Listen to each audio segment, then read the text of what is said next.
Hello friends, good morning to all of you.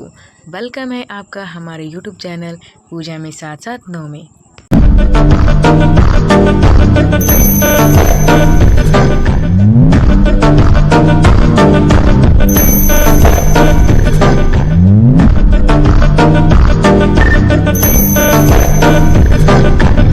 कैसे हैं आप?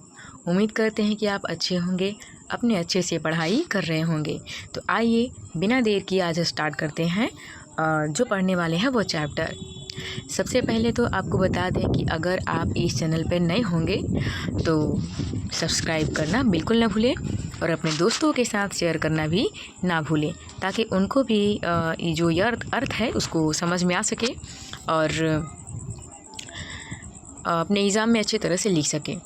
तो ये है आज हम पढ़ने वाले हैं क्लास 10th जो NCERT है बिहार बोर्ड, उसका जो गोधुली बुक है उसका चैप्टर नंबर 1, कविता का चैप्टर नंबर 1, कहानी का चैप्टर नंबर 1 हमने अपलोड कर दिया है इसी पे। अगर आप नहीं पढ़े हैं तो आप इसी चैनल पे सर्च करके पढ़ सकते हैं।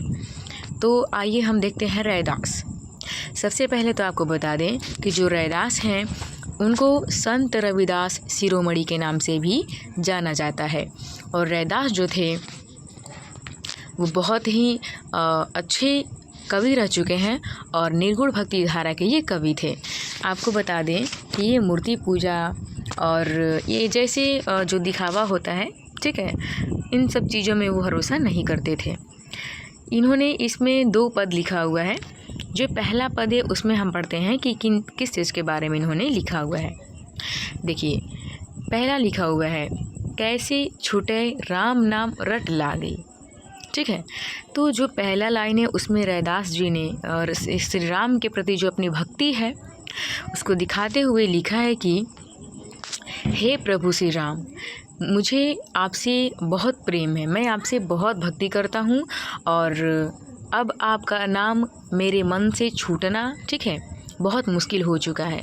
अब आपका नाम मुझसे अलग नहीं हो सकता है। प्रभु जी तुम चंदन हम पानी, जाकी अंग अंग बास समानी।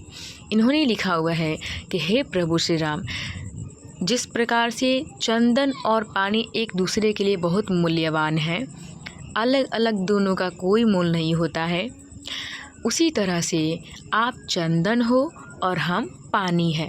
ठीक है, तो आपके बिना हमारा कोई मोल नहीं है और अब हमारे मन से आपका नाम छूटने वाला नहीं है। प्रभु जी तुम घन वन बोरा, जैसे चितवत चंद चकोरा। इन्होंने प्रभु श्री राम को घन वन कहा है और खुद को मोर कहा है। ठीक है, उनको चांद कहा है और खुद को चकोर कहा है। वो कह रहे हैं कि हे प्रभु श्री राम, जिस प्रकार से अगर आकाश में काले बादल छाए हुए हैं, घनघोर बारिश हो रही हो और मोर नाचे बिना नहीं रह सकता है, उसी तरह से हम आपके भक्ति किए बिना नहीं रह सकते हैं।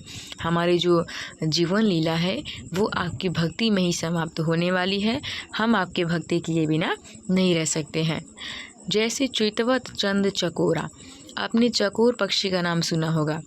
चकोर पक्षी जो होता है वो हमेशा चांद को निहारते रहता है, एक प्रेमिका की तरह चांद को निहारते रहता है और उसको देखता रहता है। ठीक है, चांद चकोर ऐसे कुछ आप गाना भी सुने होंगे। इन्होंने कहा है कि जिस प्रकार से चांद को चकोर पक्षी निहारता है, प्रेम करता है, भक्ति करता है, उससे अलग नहीं रह पाता है, उसी प्रकार से हम अभी आपकी भक्ति करते हैं और हम आपसे अलग नहीं रह सकते हैं। प्रभु जी तुम दीपक हम बाती। हे प्रभु श्री राम, आप दीपक हो तो हम बाती हैं, जाकी ज्योति बरय दिन राती। हे प्रभु श्री राम, जिस प्रकार से दीपक के बिना बाती का कोई मोल नहीं होता है, उसी प्रकार से आपके बिना हमारा या हमारे बिना आपका कोई मोल नहीं है। और जब दीपक बाती दोनों मिल जाता है तो पूरे अंधियारे को हटा देता है और पूरा उजाला प्रकाशित कर देता है। तो उसी प्रकार से हम आपके बिना अधूरे हैं और जहाँ तक बात करें आपकी, तो आप भी हमारे बिना अधूरे हैं। आइए देखते हैं आगे।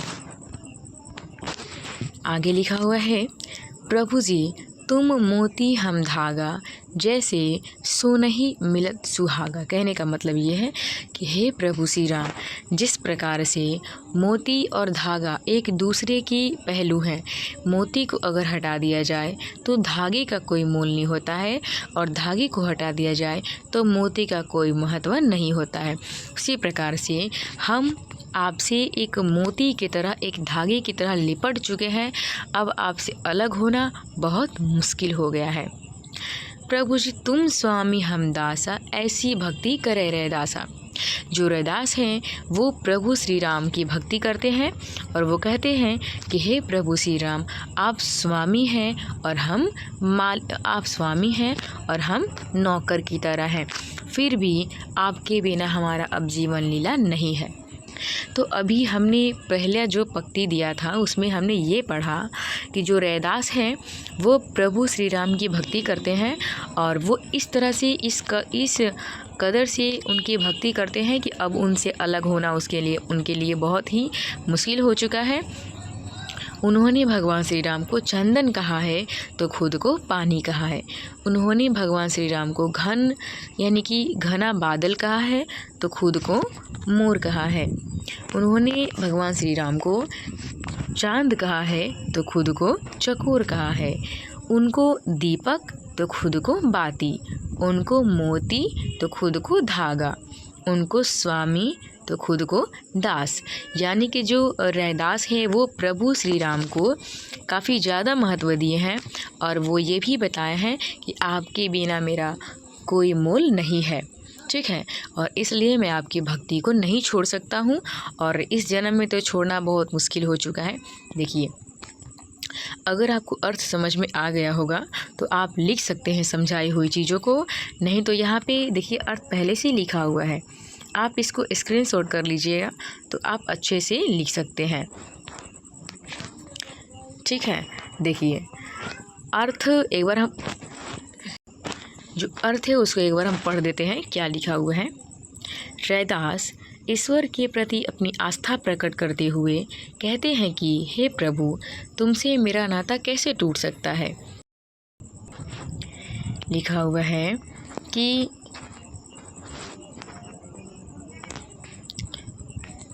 क्योंकि तुम चंदन हो और मैं पानी, इन दोनों के आपसी संयोग से मेरा अंग अंग सुगंधित हो गया है। तुम मंडराते बादल हो तो मैं वन में विचरण करने वाला मोर हूँ। अर्थात जिस प्रकार से बादल देखकर मोर वन में नाचने लगता है, उसी प्रकार से तुम्हें स्मरण से मेरा मन मयूर नाच उठता है। हे प्रभु, यदि तुम दीपक हो तो मैं बाती हूँ। जिस प्रकार दीपक के जलते ही घर प्रकाशित हो जाता है, उसी प्रकार तुम्हारे नाम रूपी ज्योति से मेरा अंतर्मन प्रकाशित हो जाता है। इसी प्रकार यदि तुम मोती हो तो मैं धागा हूँ, अर्थात मैं तुम में ही समाया हूँ। तुम सोना हो तो मैं सुहागा हूँ, अर्थात जैसे सुहागा सोना में मिलकर अपना अस्तित्व खो देता है, उसी प्रकार मैं तुम में मिलकर या पाकर अस्तित्व विहीन हो गया हूँ। अतः तुम मेरे स्वामी हो और मैं तुम्हारा दास हूँ। इस प्रकार की भक्ति रैदास कर रहे हैं, ठीक है। आइए हम देखते हैं दूसरा पद। देखिए दूसरा पद में क्या लिखा हुआ है कि राम मैं पूजा कहाँ चढ़ाऊँ। यानी कि जो दूसरा पद में भक्ति जो रैदास हैं उन्होंने ये जो बाहरी दिखावा पूजा करने की होता है कि फल चढ़ाइए, फूल चढ़ाइए और दूध चढ़ाइए, जल चढ़ाइए, बहुत सारा मीठा पकवान चढ़ाइए, मिष्ठान चढ़ाइए, इन सारी चीज़ों की थोड़ा सा व्यंग्य कसते हुए कहा है कि हम इन सब चीज़ों पर भरोसा नहीं करते हैं। देखिए क्या लिखे हैं इन्होंने, हम देखते हैं। अरु मूल अनुप न पाऊँ, हे भगवान श्री राम, मैं आपकी पूजा कैसे करूं? मुझे कोई भी फल फूल शुद्ध नहीं मिल रहा है, मुझे कुछ भी पवित्र नहीं मिल रहा है जिससे मैं आपकी पूजा करूं और आपको प्रसन्न करूं। थानहर दूध जो बछरू जुठारी, जो दूध से हम आपका जो अगर अभिषेक करेंगे, पूजा करेंगे, तो वो भी पहले से बछड़ा का जूठा है। पुष्प भंवर जलमीन बिगारी। अगर हम पुष्प से आपकी पूजा करते हैं, खुश करने की कोशिश करते हैं, तो उसको भी भंवरा ने जूठा कर दिया है। जल से पूजा करना चाहते हैं तो मीन मतलब होता है मछली। जल से अगर पूजा करना चाहते हैं तो जल को मछली ने गंदा कर दिया है। मलिया गिरी बोधियो भुवंगा 20 अमृत दो एक संगा। अगर आपकी पूजा हम चंदन से करना चाहते हैं तो वो भी पहाड़ पर होते हैं और चंदन के पेड़ में बहुत सारे मतलब सांप है वो लिपटे हुए रहते हैं, वो भी शुद्ध नहीं है। मन ही पूजा मन ही धूप मन ही सेऊ सहज स्वरूप।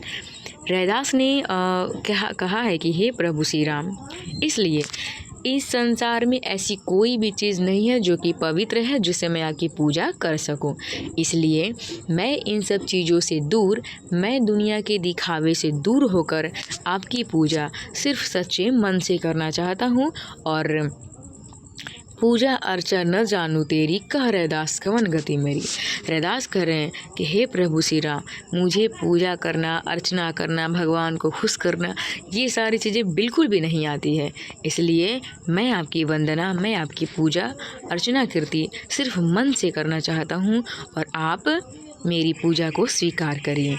आइए हम देख लेते हैं कि अर्थ क्या लिखा हुआ है। ठीक है, लिखा हुआ है, कवि रैदास का कहना है कि हे प्रभु, मैं तुम्हारी पूजा किस प्रकार करूं, क्योंकि अनूठे फल एवं कंदमूल का अभाव है। गाय के थान, जो गाय के दूध है वो गाय के थान से जूठा है, बछड़ा जुठार दिया है। भौरों को फूलों ने जूठा कर दिया है। मछलियों ने जल को गंदा कर दिया है। मलय पर्वत से अमृत तुल्य हवा चंदन पेड़ से लिपटे सांप ने गंदा कर दिया है। अर्थात सांप के कारण चंदन विषाक्त हो गया है, जहर फैल गया है उसमें। आगे है, इसलिए शुद्ध मन से तुम्हारी आराधना करना चाहता हूँ, अर्थात पूजा अर्चना जैसे बाह्य आडंबर में न पड़कर मन ही मन तुम्हारा नाम स्मरण करके तुम्हें स्वरूप अपने हृदय में बसाना चाहता हूँ। दूसरा पंक्ति में उन्होंने बाहरी चीज़ों को दूर करते हुए व्यंग्य कसते हुए कहा है कि हे प्रभु श्री राम, मैं बाहरी चीज़ों से दूर आपकी पूजा सिर्फ मन से करना चाहता हूँ। मेरा मन काफ़ी सच्चा है और इसी सच्चे मन से हम आपकी पूजा करना चाहते हैं। तो उम्मीद करते हैं कि आपको ये कविता बहुत अच्छी तरीके से समझ में आया होगा। ठीक है, तो मिलते हैं ऐसे ही वीडियो के साथ नेक्स्ट वीडियो में। तब तक के लिए बाय, टेक केयर।